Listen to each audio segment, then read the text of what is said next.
Hello விவாஸ், நான் உங்கள் சகோதரி பேசுகிறேன். இன்னைக்கு வீட்டில் வந்துக்கிட்டு பிரியாணி செஞ்சு கொடுக்கலாம் அப்படின்னு எடுத்துகிட்டு இருக்கேன். பிரியாணி செய்ய போகிறேன். மசாலா இதுன்னு எல்லாம் வெங்காயம் எல்லாம் வாங்கிட்டு வந்தாச்சு, கறி வேண்டாம் வந்தாச்சு. நம்ம ஒரு சூப்பரான பிரியாணி செய்ய போகிறோம். நான் செய்கிறத பார்த்து நீங்களும் செய்யுங்க. டேஸ்ட்டு சூப்பராக இருக்கும். வந்து ஹைதராபாத் தம் பிரியாணி செய்கிறேன். முதல்ல வெங்காயம் வெட்டி மசாலாலாம் போட்டு அதை மேக்னேட் பண்ணணும். பண்ணி ஃப்ரிட்ஜில் வச்சுட்டு 1 மணி நேரம் 1.5 மணி நேரம் வைக்கலாம். இல்லை நைட்டே கூட வச்சு காலையில் கூட எடுத்து நம்ம செய்யலாம். இப்போ ஆரம்பிக்கிறோம் நம்ம வேலை. வெங்காயம் எடுக்கிறேன். 8 வெங்காயம் முதல்ல வெட்டணும். 8 வெங்காயம் வெட்டி நம்ம நைஸாக வெட்டிக்கிட்டு அதை எண்ணெயில் போட்டு ஃப்ரை பண்ணணும். ஃப்ரை பண்ணி நல்லா சிவப்பு கலரில் வர அளவுக்கு அதை வதக்கணும். வதக்கி எடுத்துக்கணும். அதுக்கப்புறம் மிச்சம் சொல்கிறேன். வெட்டியாச்சு, தக்காளி வெட்டியாச்சு, ரெடி ஆகிடுச்சு. கொத்தமல்லி புதினா வெட்டியாச்சு. அலசர வேலை தான். இந்த இஞ்சி பூண்டு வெட்டி ரெடி ஆச்சுறது மிக்சியில் அரைக்கணும். இஞ்சி ஒரு 100 கிராம் எடுத்துக்கோங்க. பூண்டு ஒரு 10-15 பூண்டு எடுத்துங்க. இதுக்கப்புறம் தயிர் 3 பாக்கெட் வேணும். 10 ரூபா பாக்கெட்டு. அப்புறம் இந்த கோழி வேண்டாச்சு. கோழி இப்போ போய் நான் கழுவி சுத்தம் பண்ணி எடுத்துக்கிட்டு அதுக்கப்புறம் நான் என்ன போட்டு மிக்ஸ் பண்ணுறேன்றதை நான் காட்டுறேன். போகுது. கோழியை நல்லா அலசணும். இதில் உள்ள ஜவ்வெல்லாம் எடுக்கணும். சட்டி வேணும். ஒரு சட்டி இதில் போடலாம்.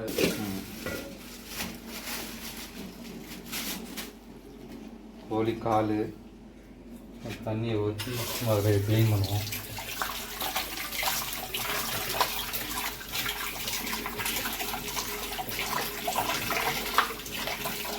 பாருங்க, இந்த மாதிரி இருக்கிறதெல்லாம் இந்த ஜவ்வெல்லாம் சுத்தம் பண்ணிக்கிட்டு ரத்தம் எங்கேயாவது நிற்கிதுனாக்கா அந்த ரத்தத்தையும் சுத்தம் பண்ணிடணும். இந்த மாதிரி இருக்கிறதெல்லாம் எடுத்துடணும். இது வளன்னு இருக்கும் சாப்பிடும்போது. இந்த மாதிரி இதெல்லாம் எடுத்துடணும். சுத்தம் பண்ணணும் கோழி.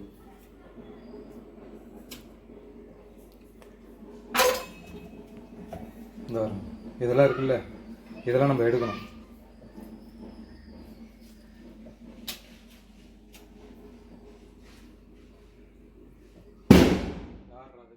வெடிக்கிறது சுத்தம் பண்ணி நல்லா 4-5 தடவை அலசணும். அலசிட்டு அதுக்கப்புறம் மசாலா போடணும். அரிசி முதல்ல கழுவணும். கழுவிட்டு ஊற போடணும். அரிசியை ஊற போடணும். 1 மணி நேரம் ஊற போடணும். 1 மணி நேரம் 1.5 மணி நேரம் ஊற போடலாம்.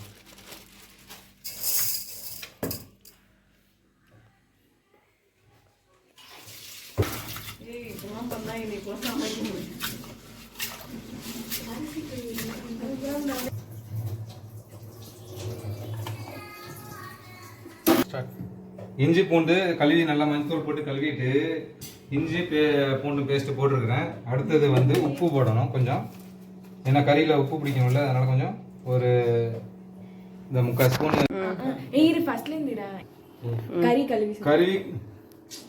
கறி கழுவி மஞ்சத்தூள் போட்டு கழுவி அதுக்கப்புறம் இஞ்சி பூண்டும் பேஸ்ட்டு போட்டிருக்கிறேன். ஒரு 2 ஸ்பூன் போட்டிருக்கிறேன். 2 ஸ்பூனு போட்டிருக்கிறேன். அதுக்கப்புறம் உப்பு போடணும். உப்பு ஒரு 3/4 ஸ்பூன் போடணும். தயிர் போடணும். 3 பாக்கெட் தயிர் போடுவோம்.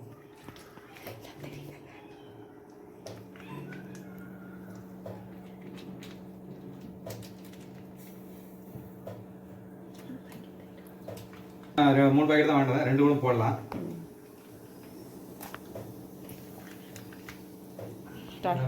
ஜீரம் 1 ஸ்பூன் போட்டுடணும்.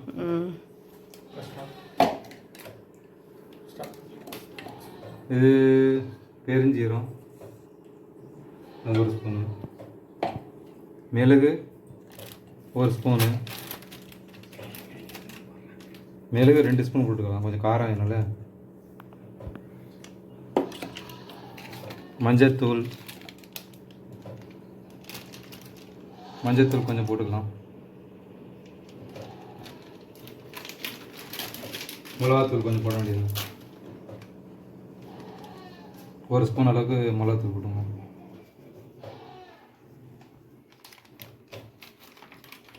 போதும். இது போட்டு நல்லா பிசைஞ்சு இதில் வறுத்த வெங்காயம் ஃப்ரை பண்ணி நல்லா சிவப்பாக அதுவும் போடணும். அது இப்போ நம்ம எண்ணெயை வந்து வதக்கணும். இது வெங்காயத்தை வதக்கணும். இதெல்லாம் போட்டு நல்லா மிக்ஸ் பண்ணி ஃப்ரிட்ஜில் வச்சுருவோம். வெங்காயம் வறுத்து அதுக்கப்புறம் அதுவும் போட்டு ஒரு 1/2 மணி நேரம் ஃப்ரிட்ஜில் வச்சிடலாம்.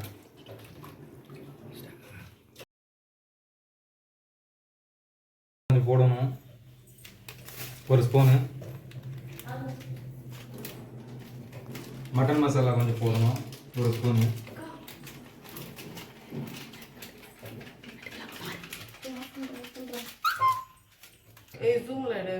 வெங்காயம் போடணும். வெங்காயம் போட்டு வதக்கணும்.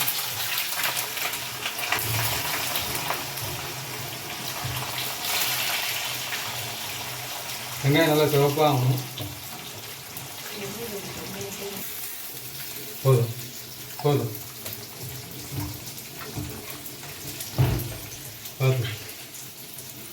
இங்கே இந்த புதினா கொத்தமல்லி தூள் இதை போடணும்.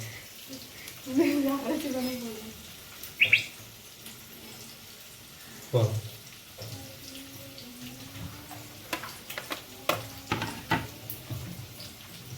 நல்லா மிக்ஸ் பண்ணி விடணும். புதினாவும் கொத்தமல்லியும் என்னன்னு பார்த்துக்க. மூடும்.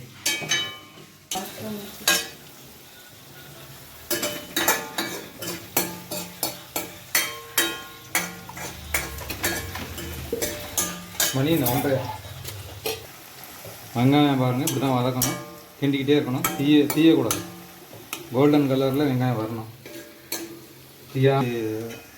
தீயாமல் இப்படி கோல்டு கலரில் வர வரையும் கிண்டிக்கிட்டே இருக்கணும். தீயக்கூடாது.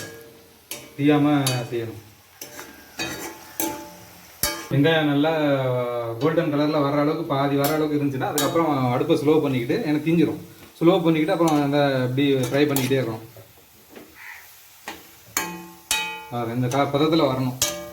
தீயக்கூடாது. தீயாமல் இப்படி கிண்டிக்கிட்டே இருக்கணும். பாருங்கள், இந்த அளவுக்கு வதக்கணும். சோப்பு கோல்டன் கலரில் ஆகிற மாதிரி இப்படி கொஞ்சம் ஆற வைக்கணும். லேசாக ஒரு 5 நிமிஷம் ஆற வச்சுட்டு சூடாக இருக்கக்கூடாது. கொஞ்சம் ஆறின பின்னாடி அப்புறம் அந்த சிக்கனில் வந்து போட்டு நல்லா மசாலா போட்டு பிசைஞ்சு அதுக்கப்புறம் ஃப்ரிட்ஜில் வச்சிடணும். இப்போ நம்ம கறியில் வந்து இந்த வெங்காயத்தை இப்படி போடணும். உடச்சி ஒரு 2 கை அளவுக்கு போட்டு கொஞ்சம் வந்து பிரியாணிக்கு மேலே போடுறது கொஞ்சம் வச்சுக்கணும். இந்த அளவுக்கு வச்சுக்கிட்டா போதும். இதை போட்டு இப்படி நல்லா பிசைஞ்சு திருப்பி விடணும். அப்போ நல்லா வாசனை வரும். பிரியாணிக்கு உள்ள மெயின் ரெசிபி அதுதான், தம் பிரியாணி. இதில் போட்டு ஃப்ரிட்ஜில் வச்சிடணும். நல்லா பெரட்டி விட்டுறணும் சிக்கனை. அப்போ அந்த வாசனை வரும். எண்ணெய் ஊற்றணுங்க. இப்போ சட்டியில் மசாலா ரெடி பண்ணணும்.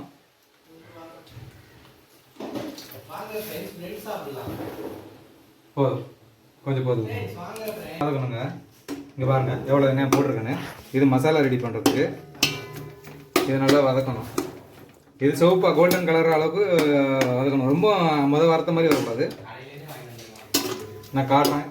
அந்த அளவுக்கு வதக்கணும். போதும். பட்டை இதெல்லாம் போடணும். இது போட்டு எண்ணெயில் வதக்கணும். இது வாசனைக்கு இது செஞ்சு நீங்கள் கடை வச்சே வியாபாரம் பண்ணலாம். சூப்பராக இருக்கும். டேஸ்ட்டு பாருங்கள். ஒருத்தரை செஞ்சு பாருங்கள் வீட்டில். அதுக்கப்புறம் நீங்கள் ரோட்டு கடை கூட வச்சு ஆரம்பிக்கலாம். வதக்கணும். பாதி வதங்கிடுச்சு. இன்னும் கொஞ்சம் வதங்கணும். இப்படி கிண்டணும். 11 வருஷம் வெளிநாட்டில் தனியாக ஆக்கி சாப்பிட்டேங்க. எல்லாம் அங்கே போய் நானாக எல்லாம் செய்ய கற்றுக்கிட்டேன். அப்படியே அதெல்லாம் எனக்கு நல்லா ஆக்க தெரியும். இப்போ இது பச்சை மிளகாவும் போடணும். இதில் ஒரு 5 பச்சை மிளகா போடலாம். அப்படியே கீறி விட்டு சென்டராக அப்படி போடலாம்.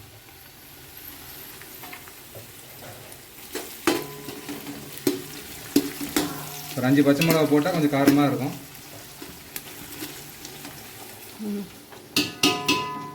இதை வதக்கணுங்க. வதக்கிட்டு ரெடி ஆகிடுச்சு. இப்போ இஞ்சி பேஸ்ட்டு ஒரு 1.5 ஸ்பூன் போடலாம்.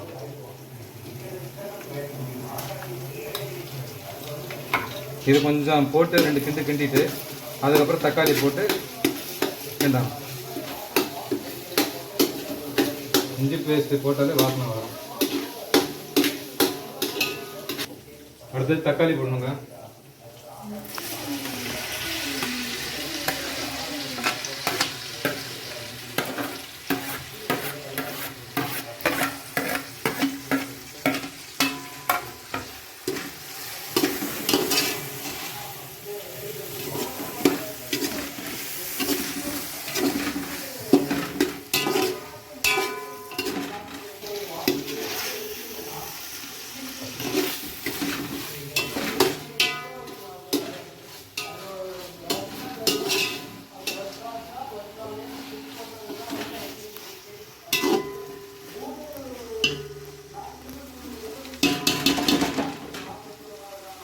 உப்பு போடலாம். மசாலாவுக்கு உப்பு போடணும். கொஞ்சம் நாக்கில் சுருக்கணும் இருக்கிற மாதிரி இருக்கணும். 2 ஸ்பூன் போட்டுருக்கிறேன். கொஞ்சம் கிண்டி விட்டுட்டு அப்புறம் மசாலாலாம் போட்டு காரம் பார்த்து உப்பு பார்த்து பார்த்து கம்மியாக சேர்ந்தால் போட்டுக்கலாம்.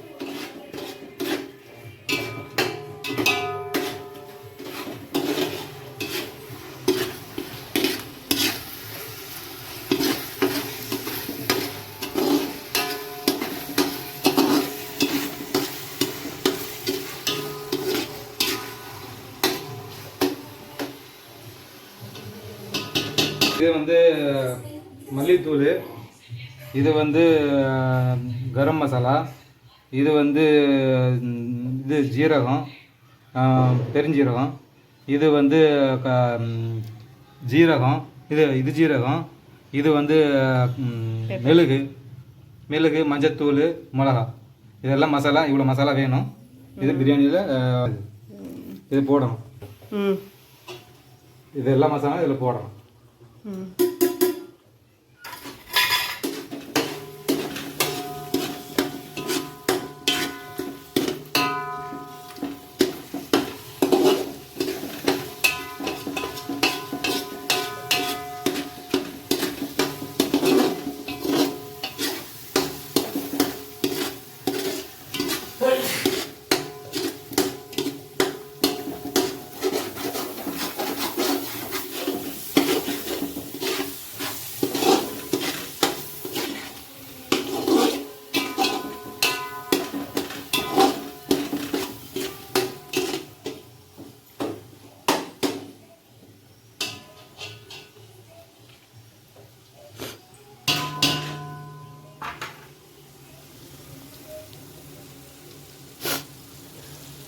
இது கொத்தமல்லி புதினா 2 அரைச்சது கொஞ்சம் அப்படி இதாக முழுசாக மட்டும் போடுவோம்.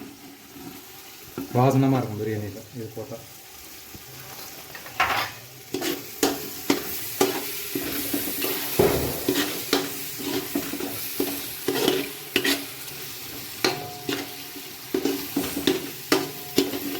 இதுக்கு அடுத்தது கறி போடணும்.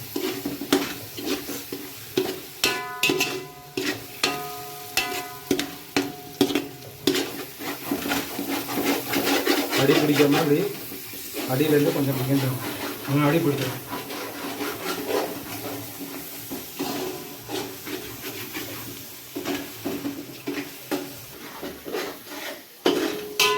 இப்படி கிண்டி விட்டுக்கிட்டே இருக்கணும். இதுக்கு அடுத்தது இப்போ கறி போடணும். மேரினேட் பண்ண கறி போடணும்.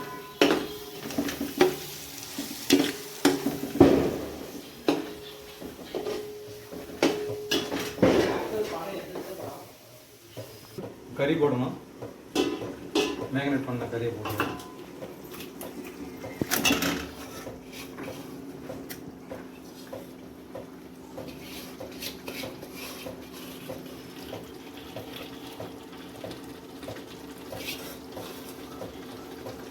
இதில் லேசாக தண்ணி ஊற்றி அலசிக்கணும்.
கம்மியாக இருக்குது, உப்பு கொஞ்சம் போடும்.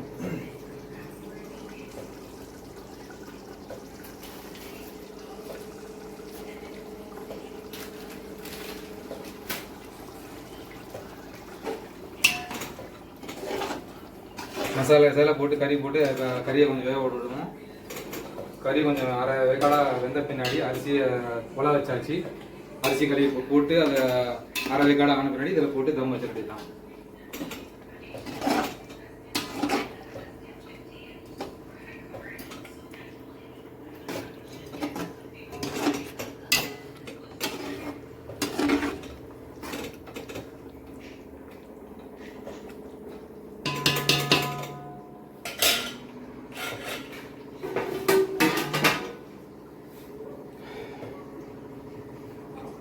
தண்ணி கொதிக்க வருது, அதனால் அந்த பிரியாணி இலை போடணும்.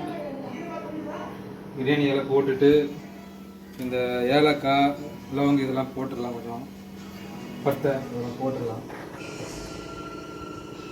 லைட்டாக எண்ணெய் ஊற்றும். நெய் இருக்குல்ல, நெய் போட்டுவோம். நெய் லைட்டாக சும்மா எண்ணெய் ஊற்றுவோம்.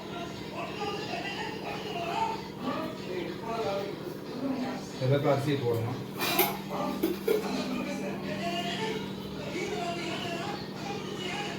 அரிசி போடணும்.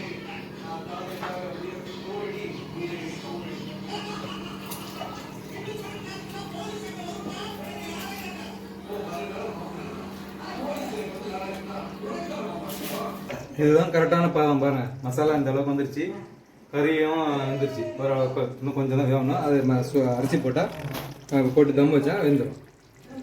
இந்த அளவுக்கு மசாலா இருக்கும். இந்த பக்கம் இருக்கு மசாலா பாருங்க, கரெக்டாக இருக்குது. தண்ணியும் கரெக்டாக இருக்குது.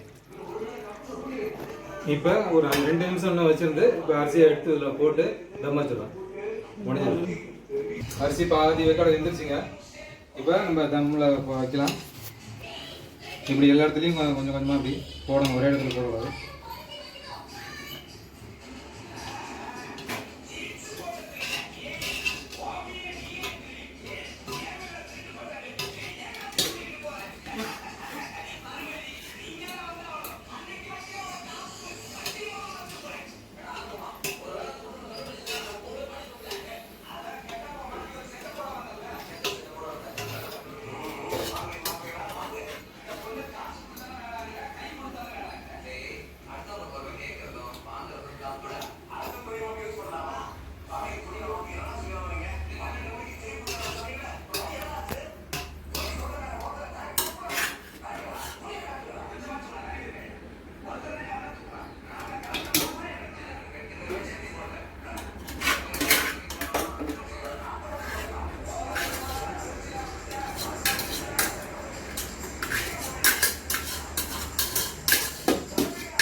இப்போ இது கொஞ்சம் ஒரு கலர் தண்ணி போடணும்.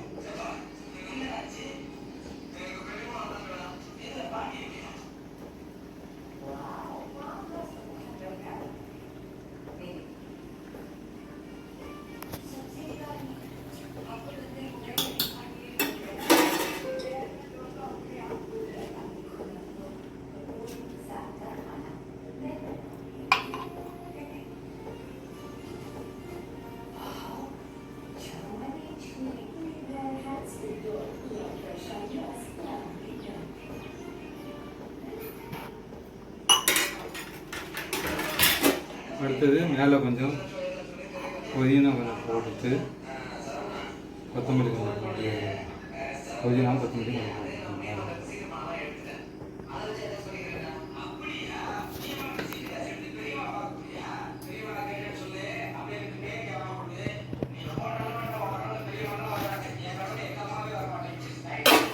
இதுக்கு மேலே வந்து ஃப்ரை ஆனியன் வச்சுருந்தேன் இங்கே. இதை கொஞ்சம் மேலே தூவி விட்டால் முடிஞ்சிருக்கு. தம்மில் வச்சிடலாம்.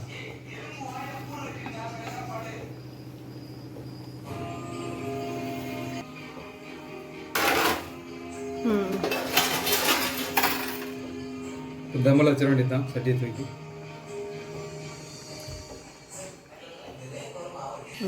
தண்ணி ஊற்றி ஒரு சட்டியை தூக்கி மேலே வச்சு கீழே தகரம் வச்சுருக்கிறேன். தம்மில் வச்சுட்டேன். இப்போ ஒரு 20 நிமிஷம் கழிச்சு ஆஃப் பண்ணிடலாம். ரெடி ஆகிடுச்சு பிரியாணி நம்மளுக்கு.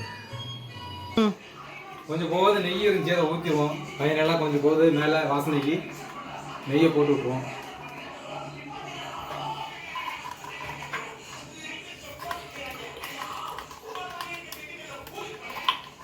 என்ன ரசிமா வாசனை வருதா? பிரியாணி வாசனை சூப்பரா இல்லையா? அப்படி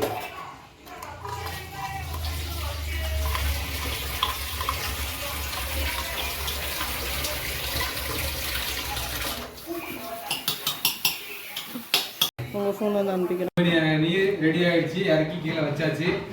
இதுதான் ஃபைனல். தட்டில் போட்டு சாப்பிட வேண்டியது தான். வாசனை கம்மன் இருக்கா? கச்சம்பூர் இருக்கு.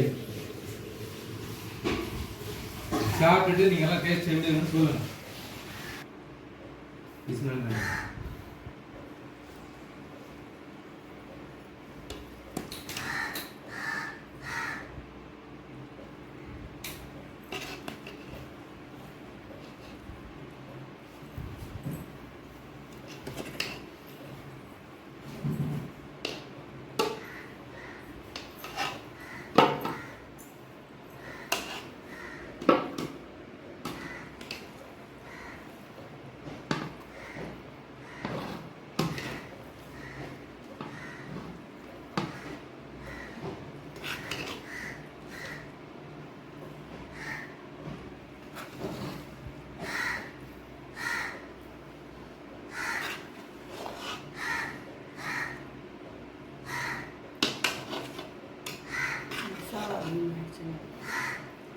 Bom.